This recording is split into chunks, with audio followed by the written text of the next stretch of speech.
Camera number one. Camera number two. Camera number one. Camera number two. Is it number one? Number two? Number one? Number two? Number one? Number two? Number one? Two? One? Two? One? Two? One? Two? Two? One?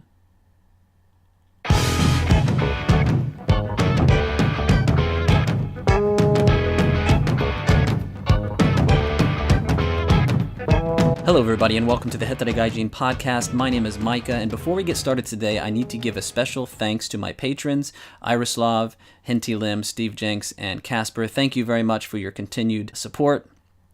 And for everybody else, I need to announce that last week I officially launched my Patreon account.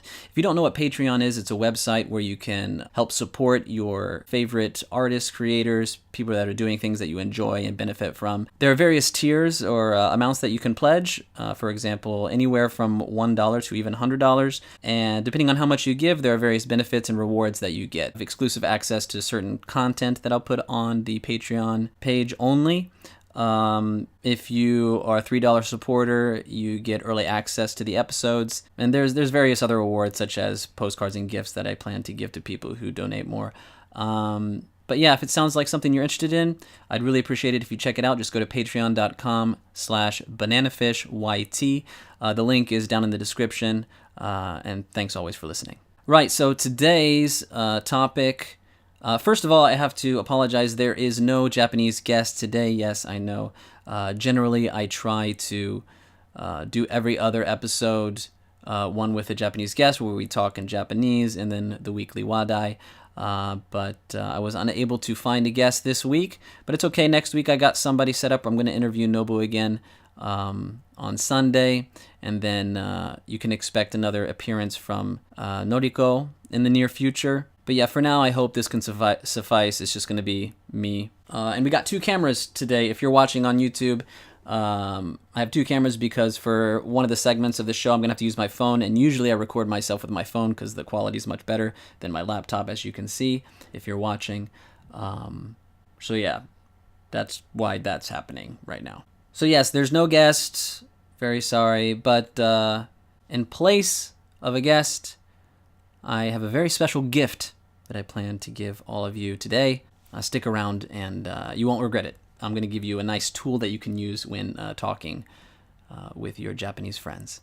But today's episode is called Dating in Japanese, and I'm going to be candid with you today, talk a little bit about my personal life. In fact, recently, about a month ago, me and my girlfriend broke up. We had been dating off and on for about 3 years. Without going into much detail, it just didn't work out, and it was kind of heading in this direction anyway. So, with that said, I'm single again.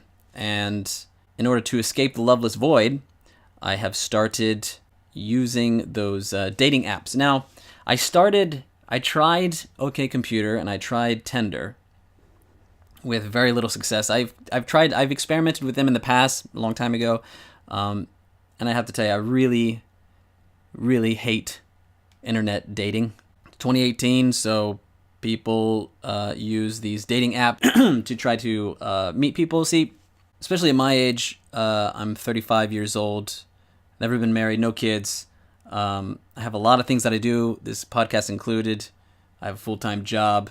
I train jiu-jitsu, and it's really hard to meet new people. There's currently, all my friends are either married, have kids, or they're in a relationship. So there's thinking about people that I know that I may be interested in romantically. They don't really exist. There's nobody there. So the only other option is what people do when they're dating is they use the whole dating apps. Now, I've tried Tinder and OkComputer in the past with no real success.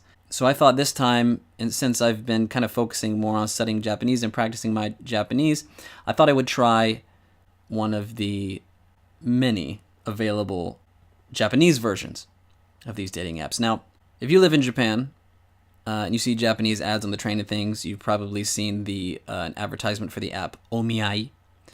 Omiai is a Japanese word that used to be like arranged marriage sort of things, where you would go to a company and they would match families together.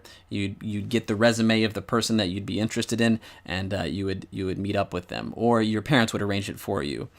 So obviously it's based on that concept. Omiai is like the main one, and then there's pairs, with, and tapple. Now, one thing to know about using these is none of them are free. They say they're free when you download them, and they're free to use up until the point in which you match with somebody. As soon as you match with somebody with the Japanese apps, you cannot send a message until you sign up and start paying a monthly fee. And it's not cheap. All the ones that I found, the cheapest one I found so far was Pairs, and that's the one I started using, and it's 4,000 yen a month. So I figured just to try, because the thing is, like, I did start using OkCupid, did it again. I did start using OkCupid and Tinder recently because they are free, but little success. I didn't have like any matches. And I used to do the thing where you just swipe everybody and then you select from the people that you match with, but I decided to do it the right way this time, or the way that it was meant to be used, and swipe right to only the people that I was genuinely interested in. So, yeah, I didn't really get any matches with either of those apps. And so I thought, it'd be a good opportunity for me to practice my Japanese. And also, I feel like there's the people that you match with on OkCupid, the people that you match with on OkCupid and Tinder, if they are Japanese, because there are a lot of foreigners on there as well, of course. If they are Japanese, they're obviously going to have a stronger ability in English acquisition, which is, a nice thing. But at the same time, they're the type of person who are looking for a foreign boyfriend. And I was more interested in trying to match with people who didn't necessarily want a foreign boyfriend. Because when you get in a relationship with a Japanese girl, or when you're in Japan, it's very likely that they're just dating you because, like, you being a foreigner is the main selling. It's not about you. It's not that they like you individually as a person. The fact that you're a foreigner is a big thing. So I was more interested in trying to meet people that weren't necessarily the type of person who wanted to date a foreigner. And I wanted another chance to practice my Japanese, of course, as always. So yeah, I started using Pairs. Now, one thing, I wanted to use Omiai because that's the biggest one, but when I went to sign up for it, it asked for my passport, or my Japanese passport. I don't have a Japanese passport. I'm American, so I thought that was kind of odd that it required a Japanese passport. Made it feel a little like exclusive, like I wasn't allowed in the club or something, which you'll have that sometimes in this country, but not a big deal. Switched over to Pairs, and it just... I signed up with that one, no problem, didn't require a passport or anything like that. So signed up with that and immediately started to get a bunch of matches. That was the reason I signed up for it in the first place, is I was getting a bunch of matches on Pairs, but nothing on the OkCupid or Tinder.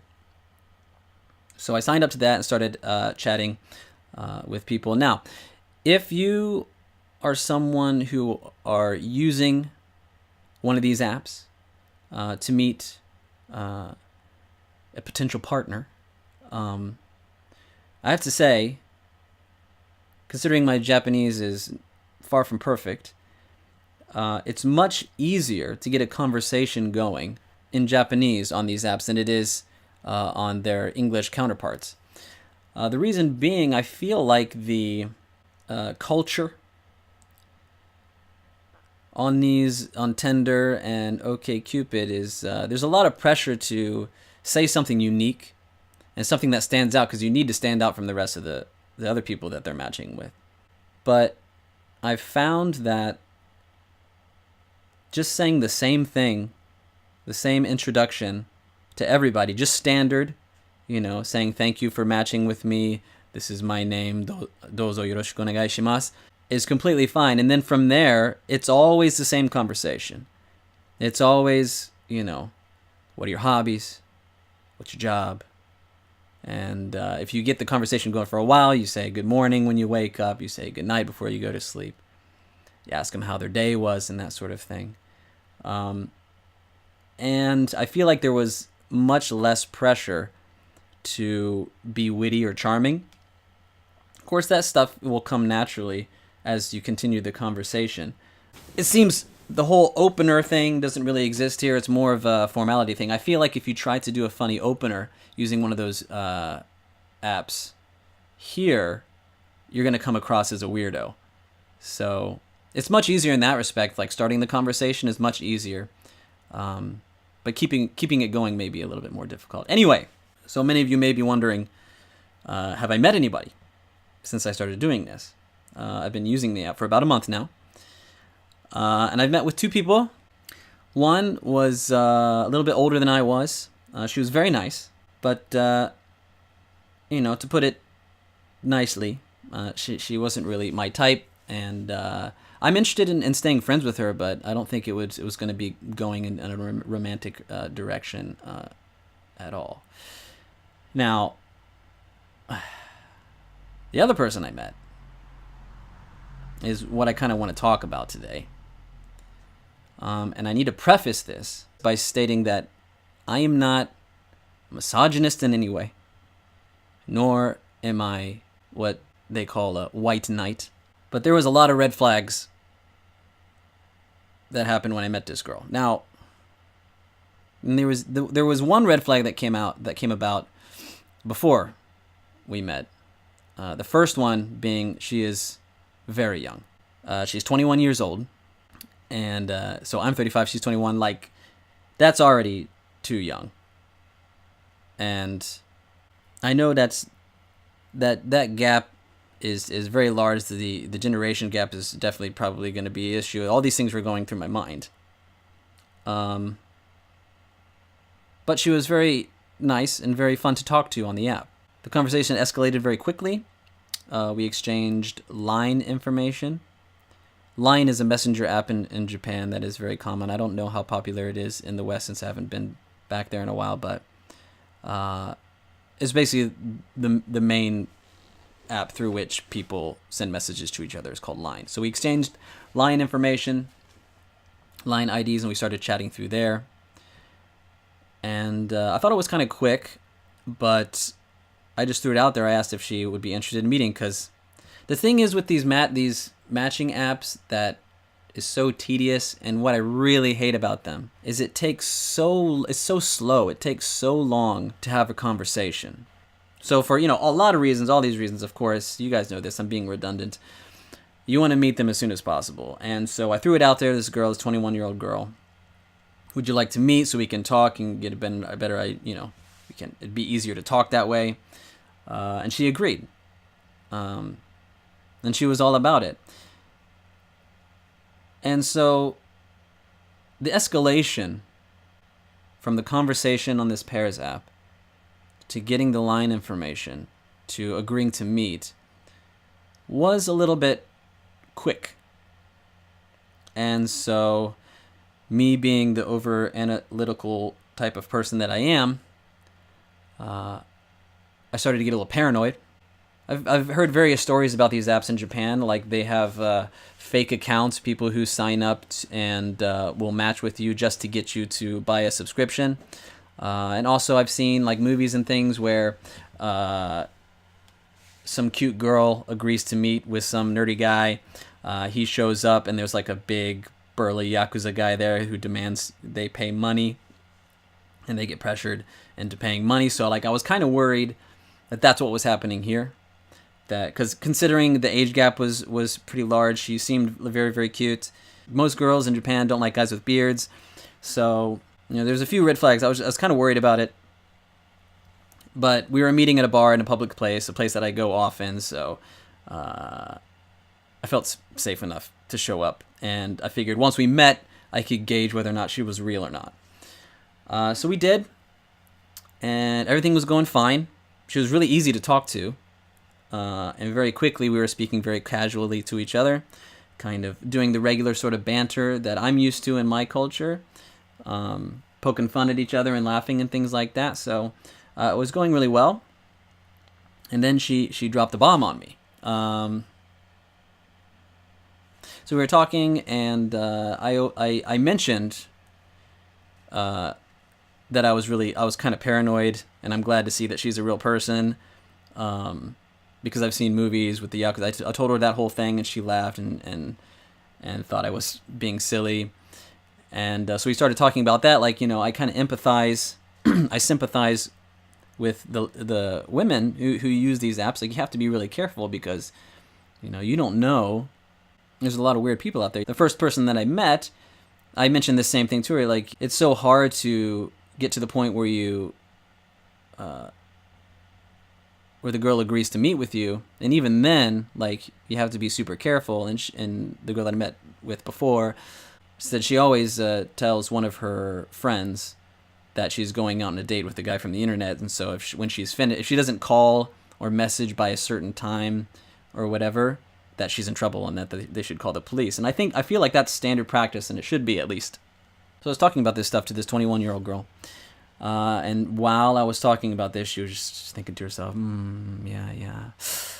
yeah, I kind of messed up today. I was like, what do you mean you messed up?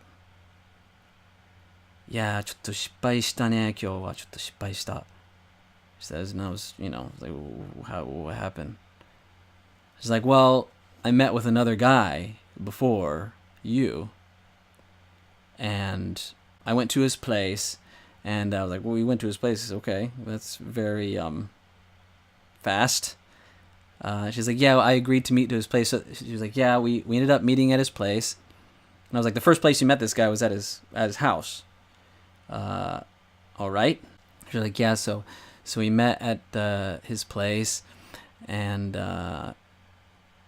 we were talking, and things were going well. He's kind of older too. He was like 31, and we go to the same college, so I felt like we had a lot in common. And he tried to kiss me, and I resisted. But he was a little aggressive. And she's like, she said, I didn't have any intentions of doing anything when I went there, but it started to go in that direction, and I started to resist. And she's like, I only want to be physical with someone who's my boyfriend and who, will treat me, will 大事にしてくれる人. And the guy said, according to her, the guy said, yeah, 大事にするよ, 大事にしてるよ. And they just met. They ended up having sex, and she said that it was really rough and she didn't like it at all. And then after they were finished, the dude said, I can't, I'm because of my Latin blood, I can't promise that I won't cheat on you. And of course that was really shocking to her, etc., etc. Now I'm listening to this. Now, to me, this is all very shocking because to me, it's really sounding like she got raped. And she kind of implied that. And so immediately I was like, well, do you want to go to the police and, like, send them to his house or something? We should take care of this. Are you okay? Like, I immediately got really concerned. The way she was telling the story, like, she really, really didn't want to be put in that situation, and she was. And she ended up going through with it, and she regretted it, and she said it kind of felt like she was raped. So I suggested we go to the police. And she was really resistant to that idea. She was like, no. See, because I didn't say no. And she started to be apologetic for the guy. She said, I didn't say no, so it's not his fault. I should have said no. But it was too late. We already started to kiss, and he took me to the bedroom. It was too late to say no. And I said, no. Like, any time during that sort of situation, even if you're in the middle of intercourse and you're in the middle of doing the deed, you're entitled to take it all back and say you don't want to do it. And she was like, no, I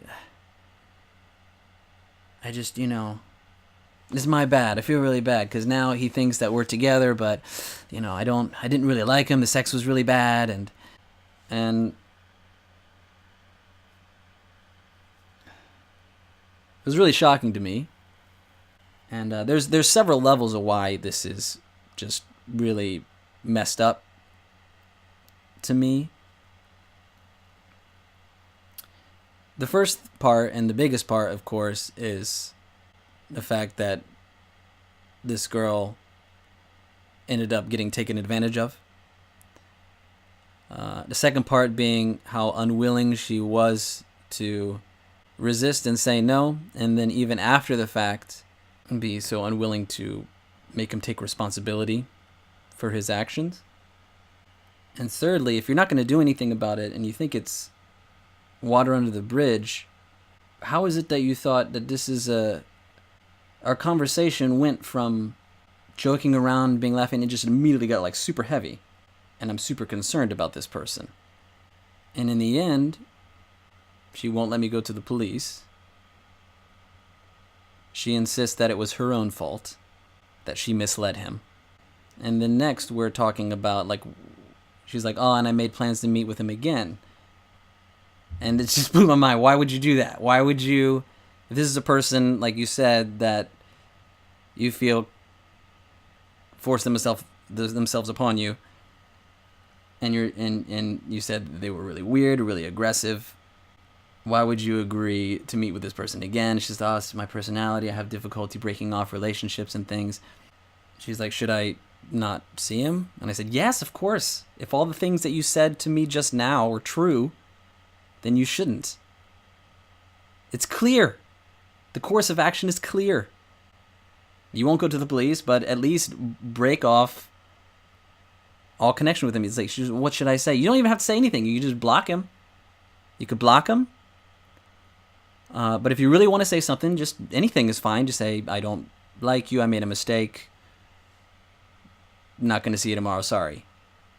And so she typed the thing on her phone and showed it to me and was like, is this okay? Like this? So yeah, I think it's clear at this point that there's something a little off with this girl. And this is just why I hate internet dating. It really felt like a very cliche story of the Japanese girl being put in a situation and it being kind of rapey and her not being able to say no. And in the end, nobody is held accountable. Yeah. So I've met 2 people so far. It's been very eventful, but not in a good way.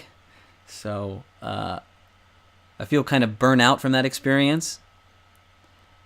So I might just forget about it for a while and just do my own thing. And if I meet somebody awesome, if I don't know if I can deal with another situation like that again.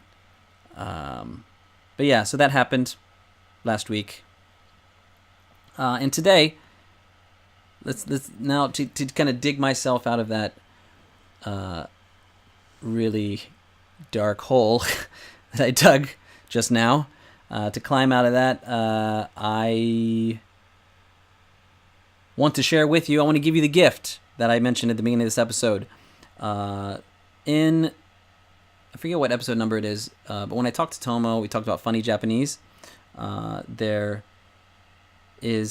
I want to do is I want to get on Hello Talk, which I'm going to have to use this phone.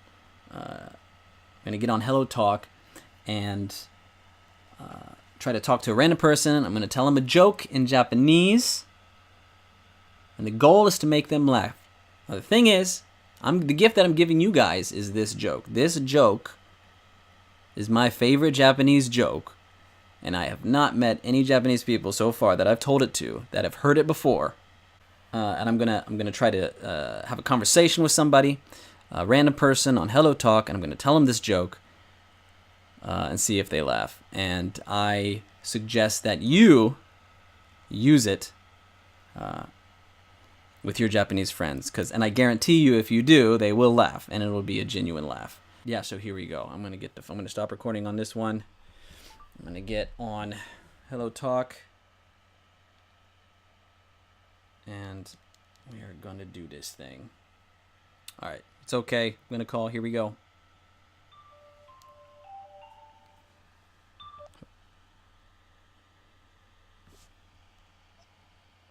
もしもし。ちょっと待ってね。はい。はい。もしもし。もしもし。聞こえますか？はじめまして。はじめまして。すごい日本語。いや、全然そんなことないですよ。いや。見事ですね。マイカと申します。マイカです。はい。マイカさん。はい。すごい。どのぐらいでそのぐらいにまで腕前になれたんですか？いや、日本にいるのは7年になってるんですけど、来る前に大学でちょっと日本語を勉強したもんで、ちょっとだけね、話せるようになりました。すごい。だからまあ簡単な会話だったら大丈夫ですけど、なんか哲学的な会話とかできないですね、多分。私たちも一緒。なんか英単語がなんか理科とかそういう系のそういうのは難しいですよ。あと映画だとなんか SF とかなんか歴史の映画はすごい難しい。なんか用語とか知らない用語とかいっぱい使うやつはちょっと無理かな、僕には。そうですね。時は何年とかなんか言葉の順番が違ったりすると。そうですね。で今日はですね、実は最近なんか日本のヒューマーっていうかお笑いを研究してて、でちょっとギャグっていうかジョークを考えておきましたけど、ちょっと試してみたいなと思って。すごい。よろしいですか？すごいですね。はい。聞きたいですか？聞きたいです。はい。じゃあ行きますよ。大丈夫？すいません。はい、じゃあ行きますよ。はい。日本の夏って、セミがいっぱいでしょ？いっぱいいますね。うるさいし。ね。たまになんか道で歩いてるところ、なんかもう死んでるセミ見かけるんじゃないですか。見かけます。はい。ね。で、なんか死んでると思ってるけど、でも触ったら、なんか最後にブズズズズってなんかあるよね。あります。結構ありますよね。それなんていうかわかります？なんて言うんですか？セミファイナルです。すごい。でも今すごい面白かった。どうでした？本当に？それ本音ですか？本音。よかった。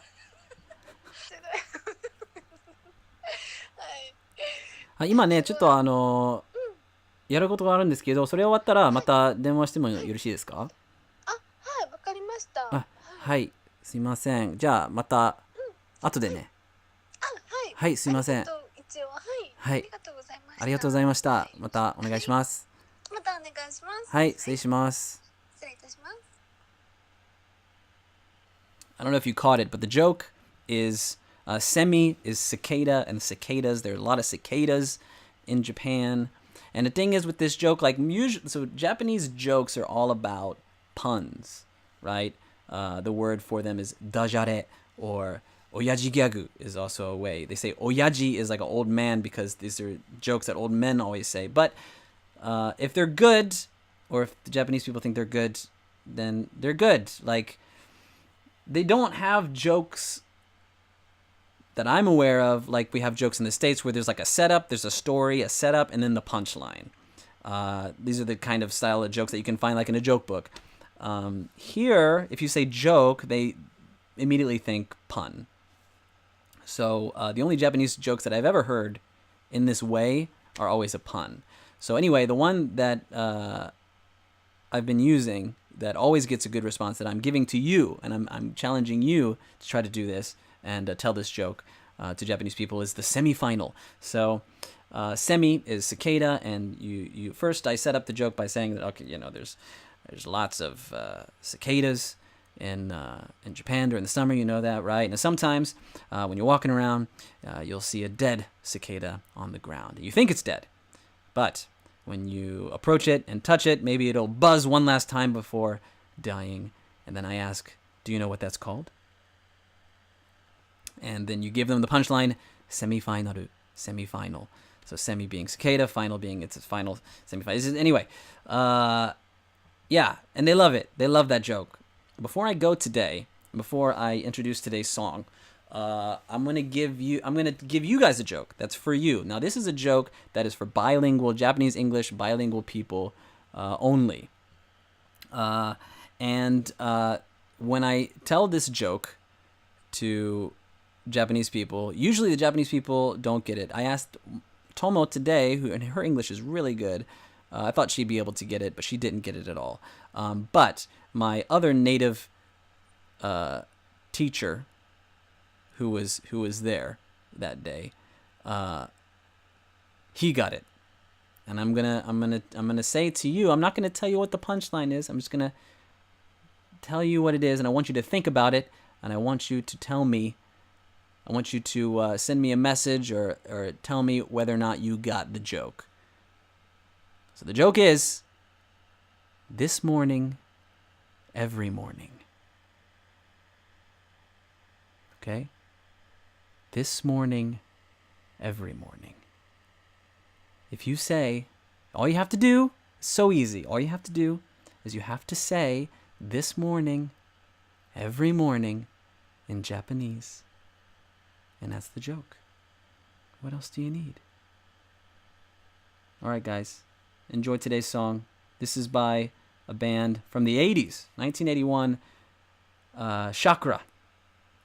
And the song is called Medaka. Hope you enjoy. See you next time. Thank you very much. Bye-bye.